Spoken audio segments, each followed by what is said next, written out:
Alors, qui est la bonne personne? Je ne veux pas enlever tout romantisme de votre vie. Mais laissez-moi vous dire ceci, il n'y a pas de bonne personne sur cette planète. Si vous mettez votre cœur dans quelque chose peut devenir magnifique. Est-ce la bonne chose? Il n'y a pas de bonne chose.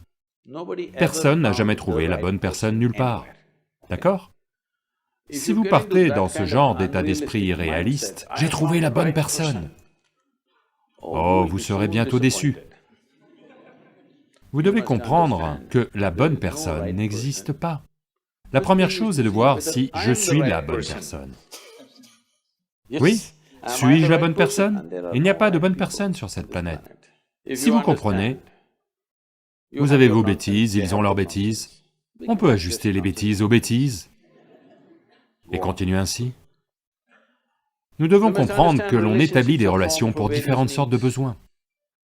Il y a des besoins physiques, il y a des besoins psychologiques, il y a des besoins émotionnels, il peut y avoir des besoins sociaux, il peut y avoir des besoins financiers, différentes sortes de besoins.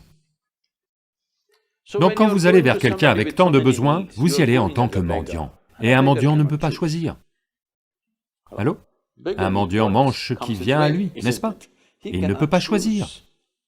Donc, si vous voulez vraiment faire un choix dans ce monde, la chose la plus importante est de vous amener à un état où votre expérience de la vie est juste plaisante, par vous-même, vous êtes merveilleusement bien. Maintenant, voyons ce qui fait que l'on est attiré vers celui-ci. Si vous êtes vraiment merveilleusement bien, les choses vont avoir lieu à tous les niveaux, je vous le dis. En termes de carrière, en termes de mariage, en termes de relations, le meilleur va vous arriver, parce que vous vous êtes construit ainsi. Au lieu d'essayer d'influencer quelqu'un et de le corriger, si vous faites un travail sur vous-même et vous rendez si merveilleux que tout le monde veut être avec vous, alors il y a un choix. Et tout ça, c'est un truc américain, qu'il y a une âme sœur quelque part. Dieu a juste créé une personne de plus, juste pour vous. Mais ces jours-ci, tous les 2 ans, il continue à créer une personne de plus, juste pour vous. De toute évidence, Dieu fait trop d'erreurs avec vous. Voyez, le corps a besoin d'un compagnon, c'est compréhensible. Peut-être que psychologiquement aussi, vous avez besoin d'un compagnon, c'est compréhensible. Émotionnellement, vous avez besoin d'un compagnon. L'âme ne peut pas avoir besoin d'un compagnon, donc l'âme n'a pas besoin d'un compagnon.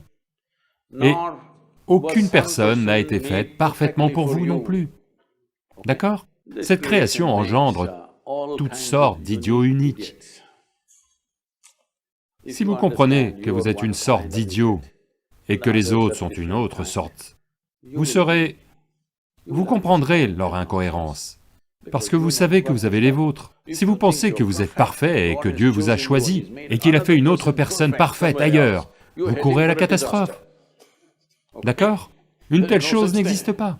Même, vous savez, les gens aujourd'hui, après 5000 ans, les gens continuent d'aduler et d'adorer Krishna comme le plus grand amant. Mais ces femmes sont mortes malheureuses avec ce type. Oui?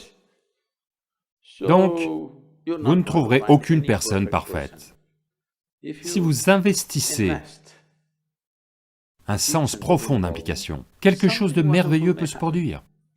C'est grâce à votre implication, pas parce que l'autre personne est fantastique, non. Même si vous choisissez un idiot, à vrai dire, c'est facile ainsi. S'ils ne sont pas stupides, pourquoi viendraient-ils vers vous tout d'abord? Non, non, je suis juste méchant. Donc, même si vous choisissez un imbécile, cela n'a pas d'importance. Si vous vous impliquez, cela peut s'avérer très beau. Vous avez choisi la personne la plus intelligente de l'univers, cela pourrait être un désastre. Donc, ne pensez pas en termes de... Vous savez, ces absurdités de « fais l'un pour l'autre ». Non. Vous choisissez le contraire en réalité. Mais après quelque temps, après un peu de temps, vous commencez lentement à vous attendre à ce qu'il soit juste comme vous. C'est une grave erreur. Parce que si une personne de plus devient juste comme vous ne serez pas capable de la supporter 2 jours. Allô? S'il vous plaît, dites-le-moi. S'il y a une personne de plus juste comme vous à la maison, pourriez-vous y vivre? Vous êtes bien content qu'il soit différent. C'est merveilleux que personne ne soit comme vous, n'est-ce pas? Personne n'est comme vous sur cette planète. Essayez de voir, personne n'est comme vous, et c'est bien. Ne recherchez pas la similitude, pas nécessaire. C'est la différence qui fait le... C'est grâce à la différence que vous dansez le tango, pas autrement.